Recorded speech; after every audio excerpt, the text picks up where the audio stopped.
사울과 아나니아가 만나는 장면이 기록이 되어 있습니다. 아나니아가 기도할 때 환상을 보는 거죠. 성경에는 이 사도행전에는요, 아나니아가 3명 정도 등장하는 것 같아요. 아나니아는 하나님은 참 은혜로우시다, 이제 그런 뜻인데요. 우리가 너무나 잘 아는 부정적인 영향을 미쳤던 사도행전 5장에 보면은요, 아나니아 삽비라 부부다 예루살렘 그 리더 역할이었죠. 토지를 팔아가지고 성령을 속이는 그 아나니아. 사도행전 23장에 보면은요, 사도 바울을 신문하고 고발하는 대지사장 아나니아가 나옵니다.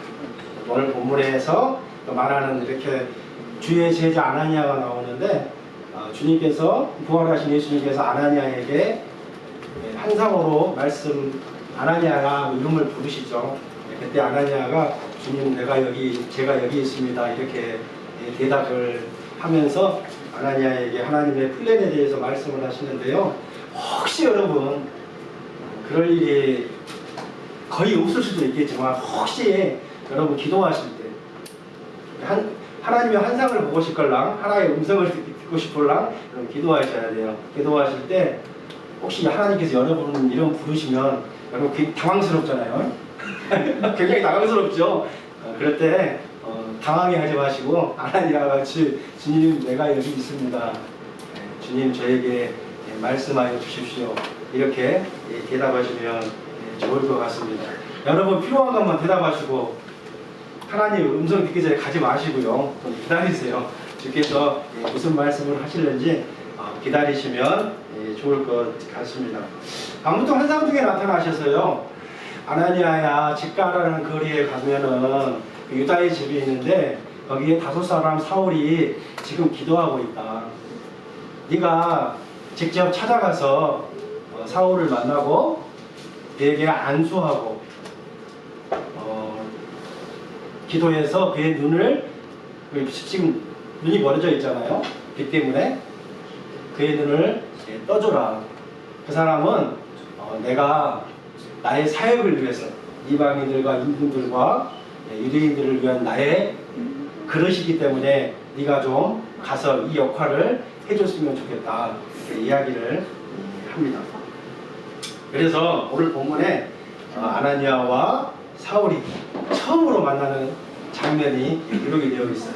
여러분 하나님은요 만남을 통해서 일하시는 것 같아요. 그래서 여러분 만남을 우리가 귀중하게 여겨야 합니다. 우리는 보통 만남하면은 우연인 줄 알고 당연한 줄 아는데 그렇지 않아요. 성경은요 만남을 은혜라고 이야기해요. 또한 하나님의 인도하심이라고 이야기하고 섭리라고 이야기를 합니다. 프라비던스라고 하죠. 그러니까 여러분 한번 생각해 보세요. 2억 마일이 떨어진 이 캐나다 냉리에서 교회 간판도 없는 이곳에서 이 조그마한 교회에서 저와 여러분이 만난 것 하나님의 정말로 은혜고 하나님의 인도하심이고 하나님의 섭리이심을 여러분 믿으시기를 바라겠습니다. 우리가 잘 알듯이 옷깃만 스쳐도 인연이다 그런 말 우리 불교 용어죠. 여러분 우리는요 옷깃만 스친 사이가 아니고요 함께 예배드리고 함께 여행가고 함께 밥을 먹는 사이가 아니겠습니까? 먹을 시계 입구를 쓰잖아요. 이렇게 식구 같이 밥을 먹는 사이는 곧 식구라는 의미입니다. 누군가가 만남에 대해서 이런 이야기를 했더라고요. 법정스님이 이 말을 한 것 같아요. 순간의 만남이 평생을 갈 수도 있다. PPT 뭐하냐? 너하고 지금 다른 만남이어야 되지. 잘못된 만남을 가지면 안 돼. 김건모한테 혼날 수도 있어. 어제 김건모 노래가 들리더라고요. 잘못된 만남. 뭐라고 그랬어요? 순간의 만남이 평생을 갈 수 있다. 그렇죠. 여러분 동의하시죠? 평생의 만남이 또한 한순간에 끝날 수도 있는 것 같아요. 만남이라는. 그러므로 우리 어떻게 해야 돼요? 모든 만남을 우리가 소중히 여겨야 한다. 그래서인지 몰라도 여러분 저는 제일 먼저 일어나면 꼭 기도를 하는데 기도를 하면서 꼭 제가 기도하는 게 만남에 대한 기도입니다. 하나님 어디서 오늘 누구를 만나든지 간에 섬김을 받는 것이 아니라 먼저 섬기는 자가 되게 해달라고 기도합니다. 사랑하는 성도 여러분, 나중에 잘해야지 그런 말 하지 마세요. 나중은 우리에게 존재하지 않습니다. 오늘 누구를 만나든지 하나님 오늘 사랑하고 오늘 감사하고 오늘 섬기게 해달라는 여러분 결단하는 저와 여러분이 되었으면 좋겠습니다. 자, 오늘 본문은요, 사울을 만나는 아나니아에 대해서 몇 가지 정보를 우리에게 제공해 주는데요. 자, 10절 상관들을 한번 볼까요? 그때 다메섹에 아나니아라는 제자가 있더니, 먼저 아나니아는요 예수님의 제자였네요. 보통 학교에서 스승과 제자 그러면 스승의 지식을 배우는 사람을 말하죠. 우리나라는 또 5월 15일 스승의 날도 있습니다만은, 그런데 성경에서는요 제자 그러면은요 배우는 것뿐만이 아니라 스승의 인격을 닮아가는 사람을 이야기를 합니다. 자, 사도행전 우리가 나눴지만 9장 1절에 이제 한번 보세요. 자, 사울이 주의 누구에게요? 제자들에 대하여 이렇게 살기가 등등하여서 다메섹 회당에 가서 지금 뭐예요? 고소장을 취하잖아요. 그때 제자들이 이 꼴 뭐라고 그랬어요? 제자들이 뭐라고 그래요? 만일 그 도를 따르는 사람을 만나면 남녀를 막론하고 결박하여 예루살렘으로 잡아오게 하려 함이라 그랬죠. 그렇게 뭐냐면요, 여기서 말하는 제자가 뭐예요? 단지 그냥 성경 공부식으로 지식을 배우는 사람뿐만이 아니라 제자는 뭐라고요? 주의 도를 따르는 사람이라는 거예요. 도가 뭐예요? 길도자 아닙니까? 다시 말하면 뭐예요? 예수님의 길을 따르는 사람. 그러니까요, 단순히 성경을 배우거나 성경 지식을 습득하는 사람이 아니라 제자는 뭐예요? 언제나 어디서나 예수 그리스도의 길을 걷는 사람이에요. 아나니아가 바로 그런 사람이라는 거예요. 자, 두 번째로요, 아나니아는 하나님을 경외하고 모든 사람에게 칭찬과 존경을 받았던 사람이에요. 사도행전 22장 12절 한번 읽어볼까요? 시작. 율법에 따라 경건한 사람으로 거기 사는 모든 유대인들에게 칭찬을 듣는 아나니아라 하는 이가 있어. 아멘. 자, 사도 바울의 테스트모니가 세 번에 걸쳐서 나왔다고 했잖아요. 오늘 9장과 22장에서 또 이스라엘 백성들 앞에서 이야기를 하고 또 26장 앞에서도 6장에서도 나오는데 그때 이야기를 하는 거예요. 여러분, 아나니아는 한마디로 하나님을 뭐예요? 경외하는 사람이었어요. 많은 사람들에게 존경을 받았던 사람이었다는 거예요. 칭찬을 받았던 사람이에요. 아나니아는 유대교에서 여러분 기독교로 개종을 했습니다. 개종을. 종교를 바꾼 거예요. 그럼에도 불구하고 유대교들한테 칭찬과 존경을 받는 인물이에요. 인물. 당시에 다메섹에 유대인들이 한 4만 명 정도 살았다고 전해집니다. 예루살렘 교회가 핍박을 당했을 때 다메섹으로 가장 많이 피신을 받는데요. 한 4만 명의 유대인들과 또 지금 교회와 같은 해당이 한 30개 정도 있다고 전해져요. 이 아나니아는요 당시 다메섹의 기독교 지도자였을 가능성이 굉장히 높습니다. 리더 역할을 했었죠.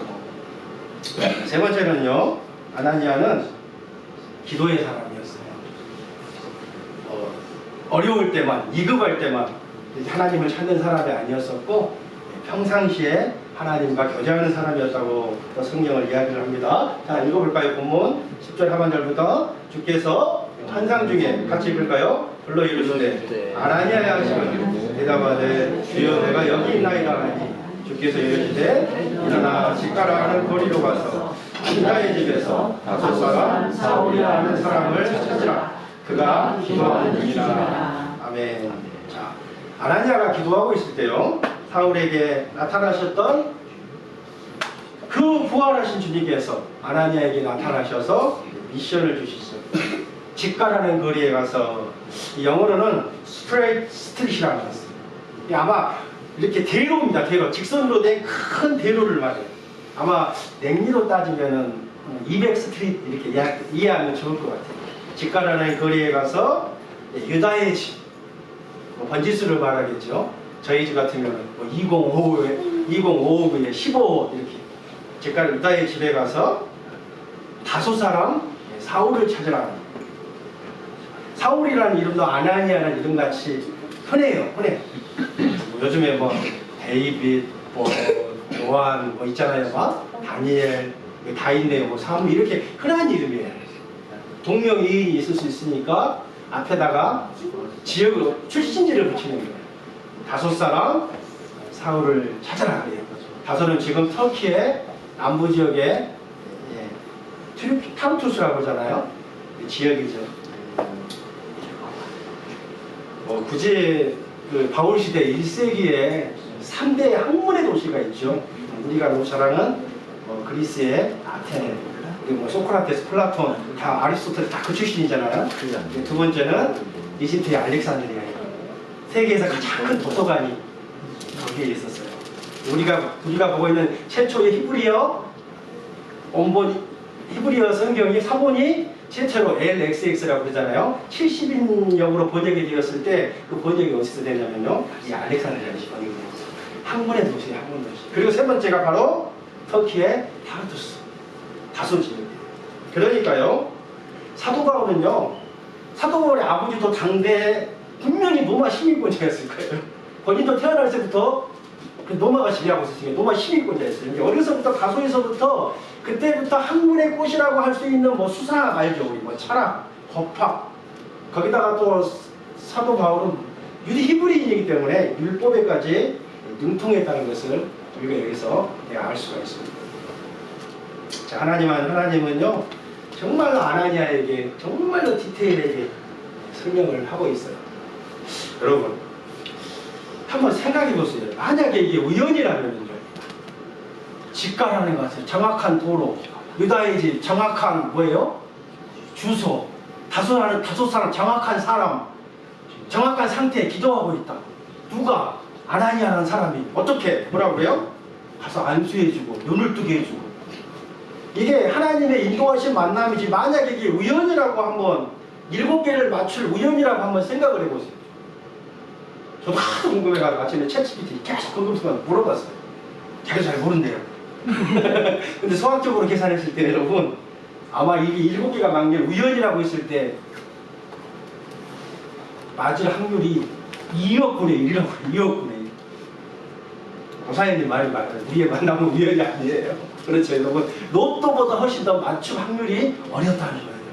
2억 분의 1이라니까요. 자, 네 번째는요, 아나니아는 순종의 사람이었어요. 17장 같이 한번 읽어볼까요? 시작. 아나니아가 떠나 그 집에 들어가서 그에게 말씀하시되 형제들아 주고 내가 오는 길에서 나타나셔서 예수께서 나를 보내어 너로 다시 징계하시고 성령으로 충만하게 하시라 하니. 아멘. 여러분 솔직히요, 아나니아가 사울을 만나는 것은 굉장히 위험한 일입니다. 주님께서 가라고 하실 때도 아나니아가 이렇게 좀 거북스러워 했잖아요. 여러분 우리가 잘 알듯이 왜 사울이 지금 예루살렘에서 다메섹까지 대제사장의 체포영장을 들고 240km나 된 먼 거리를 왔습니까? 예수 믿는 사람들 잡아서 감옥에 가두고 그러지 않겠어요? 분명히 사울의 손에는 체포영장이 있었을 거예요. 내가 이런 사람들을 체포하겠다는 체포자 명단이 있었을 것 같아요. 그렇죠? 리스트가 있었을 거예요. 거기에 1번이 누구의 이름으로 기록됐을까요? 저는 아나니아라고 생각합니다. 왜요? 당시 기독교 지도자의 지도자니까 그러는 거죠. 여러분 실제로 겉으로 봐서 사울이 진짜 하나님을 믿었는지 안 믿었는지 어떻게 알아요? 나중에 이제 9장 뒤에 가보세요. 제자들도 사울을 무서워하는 거예요. 두려워. 왜? 쟤가 진짜 핵심이 했냐? 모르죠. 혹시 연극 배우처럼 우리를 다 싸그리 잡아가기 위해서 지금 믿는 것처럼 거짓말로 해가지고 연극해가지고. 여러분 사람 쉽게 안 변하잖아요. 그거 어떻게 하냐고요 그거를. 사울이 보통 사람입니까 여러분? 악명 높은 사람 아닙니까? 예수 믿는 사람들 뭐 치를 떠는데 에? 그걸 어떻게 믿냐고. 하나님께서 아나니아에게 이 명령에 순답한다는 건 뭐예요? 굉장히 목숨을 걸 만한 위험한 일이라는 거예요. 그러나 여러분요, 아나니아는 명령의 내용에 따라 순종한 게 아니고 설령 내가 죽을 수 있다고 할지라도 어떤 명령을 내리든지 무조건 순종하겠다는 의지와 결단이 있었던 사람이라는 거예요. 한 가지 적용을 좀 해보겠습니다. 여러분은 주님이 무슨 말씀을 주시건 어떤 명령을 주시건 그것이 내 계획과 내 생각과 내 상식과 다르다고 할지라도 여러분 순종할 준비가 되어 있으십니까? 준비가 되어 있으십니까? 대답해 보세요. 혹시 주님도 여러분에 대해 그렇게 생각하고 계실까요? 여러분 너무 재고 너무 따지고 너무 계산기 두드리지 않기를 진심으로 바라겠습니다. 마지막으로 성경에서 아나니아는 사랑과 용서의 사람이었다고 이야기를 합니다. 우리 17번 한 번 더 읽어볼까요? 시작. 아나니아가 그 집에 들어가서 그에게 안수하여 이르되 형제 사울아 곧 내가 오는 길에서 나타나셨던 예수께서 나를 보내어 너로 다시 보게 하시고 성령으로 충만하게 하신다 하니 위험한 일이라서 좀 꺼려했지만은 주님이 가서 안수하라는 여러분 이 명령에 순종하는 것도 놀랍죠. 그렇죠? 그런데 여러분 진짜 더 놀라운 것은요, 아나니아가 사울을 부르는 호칭을 한번 보시기 바랍니다. 이게 뭐라고 부르고 있어요? 형제 사울아 이렇게 부르고 있네요. 이건 여러분 주님이 시키신 게 아니에요. 주님은 그냥 가라고만 했습니다. 그랬잖아요. 가서 두 눈 찔끔 감고 안수해서 보게만 해줘라고 했어요. 그런데 아나니아가 뭐라고 그래요? 그것을 넘어서 형제라고 부릅니다. 형제. 여러분 이거 쉬워 보이는 일 아닙니다. 이 호칭이 이렇게 쉽게 나올 일이 호칭이 아니라고요. 여러분 사울이 누굽니까? 우리가 살펴본 대로 악명 높은 박해자입니다. 스데반을 죽이는 데 앞장섰고요. 예수 믿는 사람들을 잡아다가 감옥에 가지고 고문을 했죠. 교회에 씨를 발렸어요. 정말로 피도 눈물도 없는 그 비정한 사람입니다. 사울 때문에요.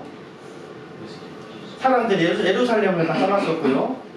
아나니아 본인도 피해자잖아요. 본인도 예루살렘에서 피신해서 다메섹까지 온 거예요.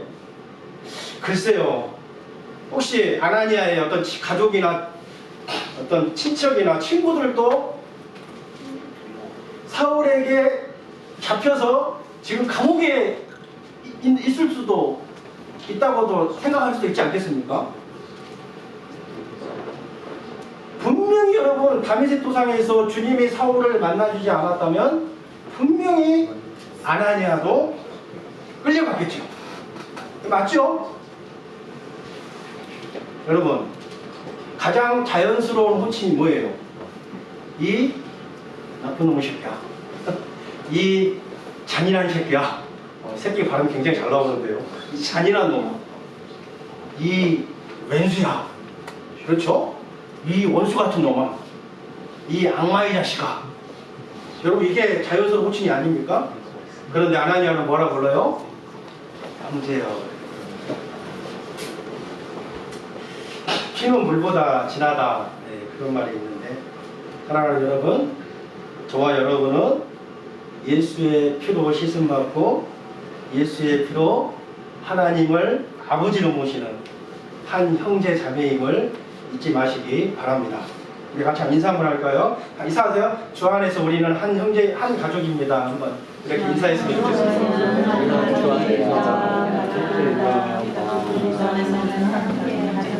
이 가족의식을 여러분 한 형제요 자매의식을 좀 해보겠으면 좋겠습니다. 오늘 짧은 본문에서는 크리스천에 대한 칭호가 3개 정도 나와요. 아까 우리가 살펴봤던 제자, 여기서 또 한 형제, 또 이렇게 주의 성도들을 핍박했다는 성도, 성도는 구별되었다, 결별했다는 뜻이에요. 결별, 세상과 결별하는 사람들을 성도라고 이렇게 이야기를 하니까요. 어찌 되었든 간에 우리가 이렇게 예수의 피로 하나 되었다는 형제의식을, 자매의식을 우리가 좀 가졌으면 좋겠습니다. 자, 주님은 이런 아나니아에게 사울에 대한 당신의 계획을 알려주시는데요. 자, 우리 15절 한번 읽어볼까요? 어떤 계획이요? 시작! 주께서 이르시되 가라, 이 사람은 내 이름을 위하여 이방인과 임금들과 이스라엘 자손들에게 전하기 위하여 택한 나의 그릇이라. 이 사람은 사울이죠. 지금 우리에게 아주 잘 알려진 사도 바울을 말합니다. 사울을 주님의 그릇으로 택하신 목적이 뭐냐면요, 예수님의 이름을 이방인과 임금들과 이스라엘 백성들에게 증거하기 위해 사울을 주님의 택한 그릇으로 택했다는 거예요.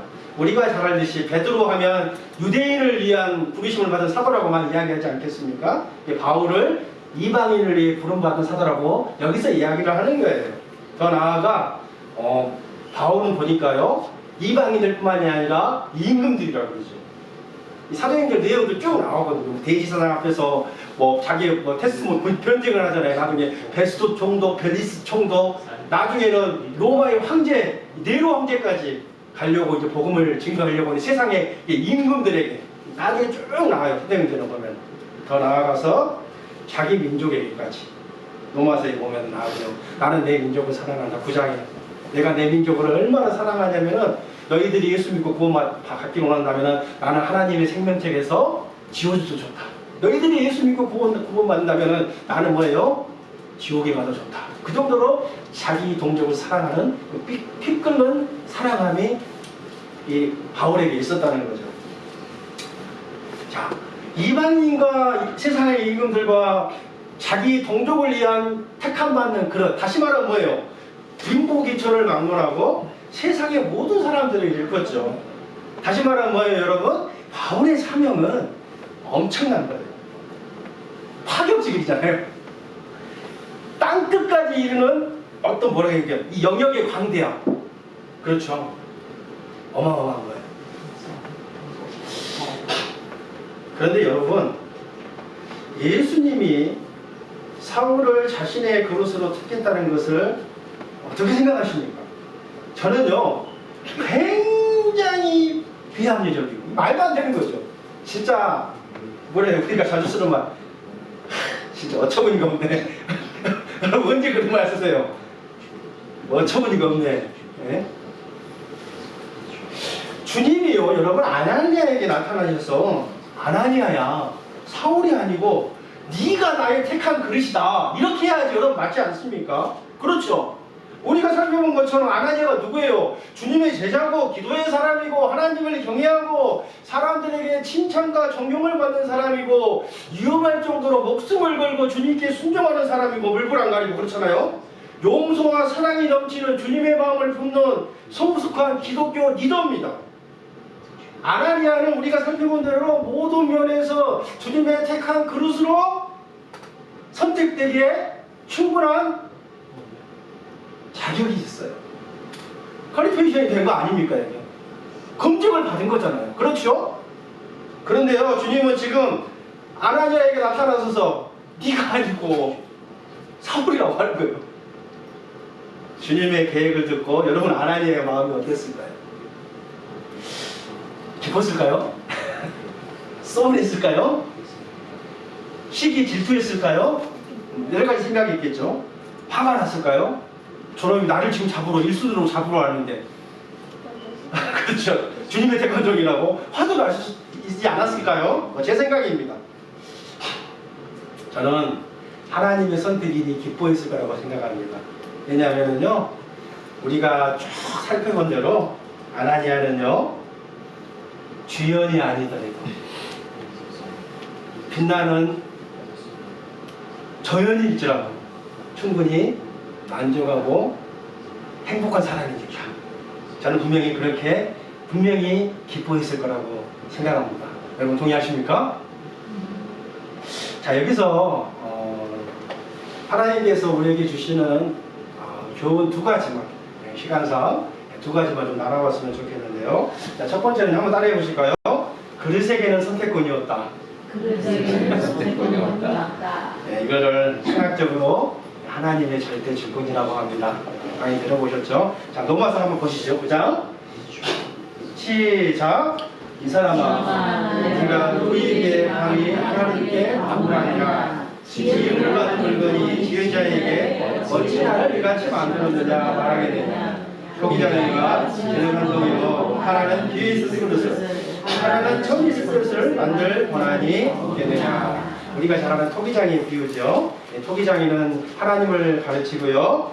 진흙은 또 인간을 가르치지요. 그릇은 하나님께서 주시는 사명을 말합니다. 사명은 각자의 것이지요. 사울에게 주신 사명이 있고 아나니아에게 주신 사명이 있습니다. 그릇이 아무리 큰 그릇이 되고 싶어도 그런 마음으로 되는 게 아니야. 그렇죠? 그걸 이야기하는 거죠. 하나님, 왜 사울입니까? 다른 사람도 아니고 왜 하필 사울입니까? 우리는 이런 질문 얼마든지 할 수 있어요. 솔직히 사울은요, 주님의 그릇으로 선택된 어떤 자격이나 합당함, 명분은 없는 것 같습니다. 여러분, 주님이 좀 사용하시려면은 쓰임받을 만한 준비가 되어 있고 이유가 있고 근거가 있어야 되는데 사울은 눈을 씻고 봐도 하나도 없어요. 네버예요. 네버. 저는 잘 모르겠는데 이번에 또 국무총리가 뭐 바뀐가 봐요. 아마 20년 만에 뭐 여성분이 이렇게 보니까 국무총리로 내정된 것 같은데 잠깐 봤습니다만 뭐예요? 그게 국무총리가 될 자격이 있는지 뭐예요? 어떤 검증, 청문회 같은 거 통해서 뭐 검증을 하고 뭐 그런 걸 하잖아요. 자질이 있는지. 그런 거 하잖아요, 우리가. 마찬가지죠. 이 엄청난 주님을 위한 주님의 대사로서의 사명을 감당해야 되는데 그러지 않겠습니까? 지금이야 사도 바울이 기독교 역사에서 위대한 영웅이죠. 근데 여러분, 지금 사울이 주님의 그릇으로 선택되었을 때 사울의 모습을 한번 생각해 보시라고요. 어떤 미래의 가능성, 어떤 미래의 결과만 보지 마시고 현재의 결과만 한번 봐보시라고요. 사울은요, 예수님의 12제자의 한 사람도 아니었어요. 오순절날 나가의 다락방에서 성령의 충만함을 받은 사람도 아니었어요. 그렇다고 여러분, 사울이 예수님을 믿었어요? 예수님을 믿었던 사람도 아니에요. 아까 살펴본 대로 정말로 극악무도하고 피도 눈물도 없는 예수 믿는 사람들을 잡아 죽이는 안티크리스천의 대표입니다. 뭐 여러분, 사울이 앞으로 주님의 그릇으로 크게 될 인물이니까 예수님이 직접 나타나셨다고요? 아니에요, 여러분.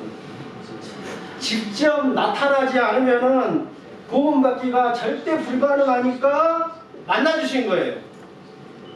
여러분, 이거는 뭐예요? 뭐라고 해야 될까요? 설명해도 안 들어쳐먹고, 우리 아들 버전으로 이메일 보내도 안 들어쳐먹고, 편지 써도 안 들어쳐먹고, 뭐예요? 전화를 해도 안 오니까 더 이상 방법이 없어요, 이제. 그러니까 주님이 직접 오신 거예요. 너 좀 참아줘야 되겠구나. 이 손보러 오신 거예요. 손보러 지금 담메스크강에서. 이해되셨죠?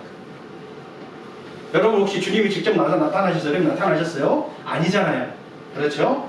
우리는 그래도 사울보다 더 나은 사람이에요. 그렇죠? 그 전에 이미 우리가 이렇게 예수 믿고 이렇게 앉아있지 않겠습니까, 여러분?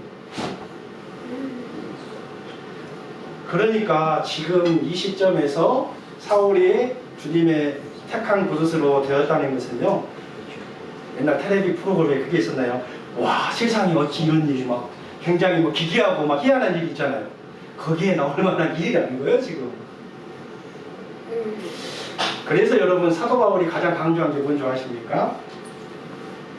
은혜입니다. 자기의, 우리가 이 꼬라인 줄 알아, 그런 말 하는데, 어떤 자기의 상태, 어떤, 그렇죠, 자기의 주제를 안 거예요. 자기가 지금 어떤 상태에서 부르심을 받은 걸 아는 거예요. 그래서 그의 목회 어떤 목적이라든지 방침, 바울의 신학을 보면은요, 은혜가 많이 나요. 은혜. 편지 쓸 때마다 은혜와 평강을 많이 사용하죠. 다시 말하면 뭐냐면은요, 그래서 사도 바울의 신학을 은혜의 신학이라고 하는 거예요. 은혜. 지금 은혜교회도 많아요. 여기도 많잖아요. 아무튼 여러분, 혹시 빌리그레아 목사님을 잘 아시죠? 20세기를 대표하는 복음 전도자죠. 찾아보니까 185개국 이상에 가서 설교도 하시고 1973년도에 한국 여의도에 와서 5일 동안 집회를 했었습니다. 73년도에 태어나신 거죠? 한 350만 명 정도의 이상이 참석했는데요. 그때 김장한 목사님 뭐 통역하고 유명하잖아요. 마지막 날에는 한 110만 명 운동하고 있다. 여의도 광장에 하루에 110만 명. 아마 빌리그레임 사역 역사상 가장 많은 사람들이 모였다고 이렇게 평가를 하는데, 빌리그레엄한테요 많은 기자들이 질문을 했습니다. 아니 목사님 왜 하나님께서 당신을 그렇게 크게 사용하셨다고 생각하십니까? 빌리그레엄 목사님이 이런 이야기를 했다고 해요. 나도 그것이 제일 궁금합니다. 나도 잘 모르겠다고요. 뭐예요 여러분? 하나님의 절대 주권이라는 거예요. 낮은 차원에 있는 인생들은 높은 차원에 있는 하나님의 일들을 다 이해할 수가 없습니다. 물론 우리가 결과적으로 보고 이야기는 할 수 있겠죠. 사도 바울 여러 가지 많지 않습니까? 빌리그레엄도 마찬가지예요. 바이블 세이드 빌리그레엄은 이야기할 때 항상 성경이 이렇게 말합니다. 성경이 이렇게 이야기합니다. 말했다고 해요. 아무튼 그 결과론적이죠. 그거는. 여러분 이것이요 바울이나 저나 여러분에게 임한 기독교의 가장 중요한 구원의 이치입니다. 우리는 늘 우리 자신에 대해서 어떻게 생각하냐면요 그런 생각을 좀 하는 것 같아요. 내가 예수 믿고 구원받는 이유는 내가 좀 쓸모가 있고 내가 좀 소질이 있고 그렇죠? 내가 그래도 다른 사람에 비해 좀 더 착하고 내가 좀 은사와 조건과 어떤 근거가 있기 때문에 하나님께서 나를 하나님의 자녀로 부르셨다. 이런 착각 속에 우리는 살고 있어요. 사랑하는 성도 여러분 오직 은혜입니다. 아멘이시죠? 오직 긍휼이에요. 오직 하나님의 측량못할 사랑임을 잊지 마시기를 축복하겠습니다. 하나만 더 살펴보겠습니다. 두 번째 그릇의 진가에 대해서 살펴보고자 하는데요. 우리 15절 다시 한번 읽어볼까요? 시작. 주께서 이르시되 가라 이 사람은 내 이름을 위하여 이방인과 임금들과 이스라엘 자손들에게 전하기 위하여 택한 나의 그릇이라. 택한 나의 그릇이라. My chosen instrument 이렇게 이야기하는데 주님의 이름을 전하기 위해서 사도 바울을 주님의 그릇으로 선택을 했는데요. 자, 잘 보세요 여러분. 잘 보시면은 주님이 사용하고 있지 않는 수식어가 하나 있어요. 잘 보세요 여러분. 나의 택한 그릇이라. 주님은 지금 재료를 이야기하고 있지는 않네요. 그렇죠? 보통 여러분 우리가 그릇 하면 제일 먼저 무엇을 따지냐면요 이 재료를 따지는 것 같아요. 이게 금그릇이냐 그렇죠. 은그릇이냐 질그릇이냐. 질그릇은 흙을 말해요. 우리가 그러나 말하냐 금수저냐 그렇죠. 은수저냐 흙수저냐. 우리는 뭐에 어디에 관심이 있어요? 커리어에 그렇죠. 스펙에 관심이 있는데 주님은 보니까 재료에 관심은 없는 것 같아요. 그렇죠. 나의 택한 금그릇이다 이렇게 이야기하지 않았다는 거죠.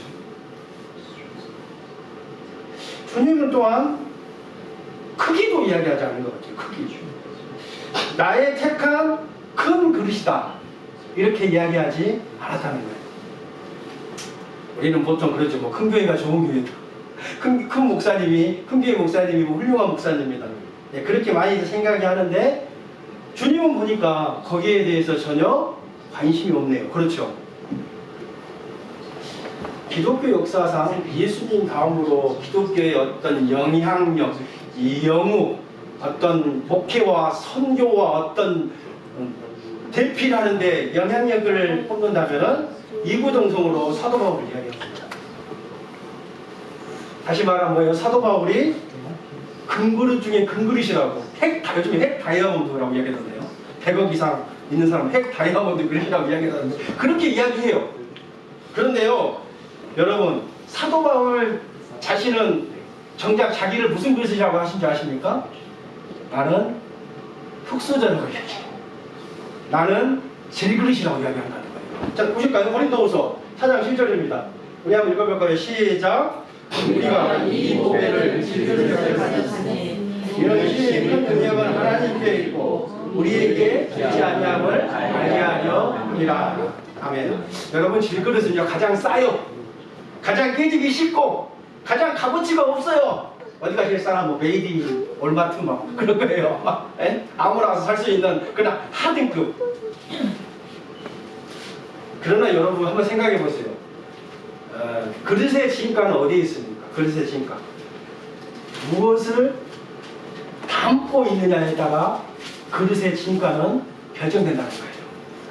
여러분 아무리 금은 보석으로 만들어진 그릇이라고 할지라도 그 속에 인간의 오물이 담겨져 있다면 그것은 여러분 병기에 지나지 않습니다. 그렇지 않습니까 여러분? 그렇죠. 그러나 여러분 아무리 볼품없고 아무리 싸구려 질빛이라고 할지라도 그 속에 어떻게 해요? 보화가 채워져 있다면, 그 안에 금이 있다면 그거는 금그릇이 되는 거예요. 보배로운 그릇이 되는 것입니다. 믿으시면 아멘 하세요. 아멘이시죠? 바라옵기는 사랑하는 여러분, 내 그릇 안에 보이지 않는 영원한 주님의 생명과 진리로 충만하게 해달라고 기도했으면 좋겠습니다. 갈라디아서 2장 20절 너무나 잘하는 문절인데 시작. 내가 그리스도와 함께 십자가에 못 박혔나니 그런즉 이제는 내가 사는 것이 아니고 오직 내 안에 그리스도께서 사시는 것. 거기까지만. 예, 여러분 내 안에 누가 사신다고요? 제 그릇 같은 내 안에 누가 사신다고요? 예수 그리스도께서 사신다면 우리는 예수님 자리임을 믿으시기를 바랍니다. 예, 결론을 좀 내리고 싶은데 어제 그 일하고 오는데 김창옥 교수님 요즘 많이 들은 것 같아요. 잘 아실 것 같은데 그분도 이제 크리스천으로 알고 있는데요. 그분이 도입부에서 요즘 제가 보통 운전을 많이 하잖아요. 20기가만 원래 쓰는데 부족해가지고 그저께 11불 더 주고 20기가 더 신청을 했는데 많이 듣게 되는 것 같아요. 그냥 이렇게 이런저런 뭐 강의들 이렇게 들으면서 하는데 도입부에 그런 이야기를 하는 것 같더라고요. 만약에 여러분 김창욱 TV 있잖아요. 아마 거기 같아요. 캐시로 100억이 있다면 캐나다 돈 한 1000만 달러가 있다면은 지금 당신 지금 하고 있는 일 계속 할 것이냐 이렇게 물어보더라고요. 다시 말하면 뭐예요? 한 100억 정도 있다면은 월요일날 혹시 출근할 사람 있으면 손 한번 들어보라고 이렇게 이야기를 하고 있어요. 자, 저도 제2의 김창옥에 대해서 다시 한번 여러분 이야기합니다. 여러분 혹시 그냥 솔직하게 한번 이야기해보세요. 지금 캐시로 사과박스 몇 개인지는 모르겠어요. 한 100억 정도 내일 RBC에서 사과박스 10톤짜리 트럭으로 여러분 집에 이렇게 쌓아준다고 하면은 나 그래도 월요일날 출근하겠다 손 한번 들어보세요. 아무도 없잖아요. 근데 김창옥 교수님이 그렇게 질문을 하니까 한 40대 여자가 이렇게 손을 들더라고요. 이제 물어봐서 그 사람한테 혹시 무슨 일을 하냐고 물어보니까 의사라고 그러니까 개톨릭 병원에서 일하는 아마 통증의학과 의사 같은데 참 그 사람이 20대 때 우울증을 걸렸다고 그러더라고요. 20년 동안에 대학 다니다가 우울증이 너무 심해서 포기하고 의사 레지던트 하면서도 우울증 때문에 힘들어서 중간에 멈췄다고 그러더라고요. 그래서 자기는 의사지만은 20년 동안 우울증 약을 먹고 있고 15년 전에는 또 암이 2번이나 걸려가지고 또 암 환자라고 그러더라고요. 그러면서 이제 김창옥 교수님 그 채널을 보면서 많이 회복되었다고 이야기를 하면서 그분이 그런 이야기를 하대요. 이 사람은 뭐 우울증도 겪어보고 암도 2번이나 당해봐서 다 경험했을 거 아니에요. 또 의사잖아요. 의사. 라이센스가 있는 의사. 김창옥 교수는 야매. 저기 직업자 야 그러면서 이제 그런 이야기를 하는 거예요. 아 내가 2개 다 겪어보니까 암 걸린 것보다 항암 치료보다 더 힘들고 어려운 게 우울증이라고 하더라고요. 저는 잘 모르겠는데 우울증이 여러분 그만큼 힘든 것 같아요. 뭐 이야기를 하려고 한 게 아니라 그러면서 그 이야기를 하더라고요. 자기는 100억이 있더라도 일을 하고 싶다. 그런데 일은 좀 줄이고 싶다. 많이 줄이고 싶지만은 하고 싶다. 그런 이야기를 쉽게 말하면 자기 어떤 잡에 대한 어떤 천직, 소명 그런 게 있는 것 같아요. 근데 제가 그걸 듣고 제 머릿속에서 쾅 하고 울리는 게 있었어요. 저는 그랬어요. 야 나는 10억만 있어도 밭을 당장 때려치울 텐데 100억이 아니라 당장 100만 달러만 있어도 나이 강원탕 안 갈 거야 이제. 쓰레기 좀 안 뒤지고 싶더라고요. 왜? 쉽지 않으니까. 그런데 또 그 생각이 갑자기 들었어요. 야 하나님께서 당장 내일 TD를 통해서 100억을 갖다 준다고 해도 그래도 나는 목회는 하고 싶다. 이렇게 뭐 조그만 교회고 잘 뭐 이렇게 소소하게 보이고 그랬지만 그렇죠. 목회는 하고 싶다. 그런 마음이 들었습니다. 사랑하는 성도 여러분, 다 그릇이 다르듯이 하나님께서 우리를 하나님의 그릇으로 불러주심을 믿습니다. 죽는 그 순간까지 각자의 사명에 따라서 예수님의 선택하신 그릇답게 사시기를 주의 이름으로 축원드리겠습니다. 우리 한번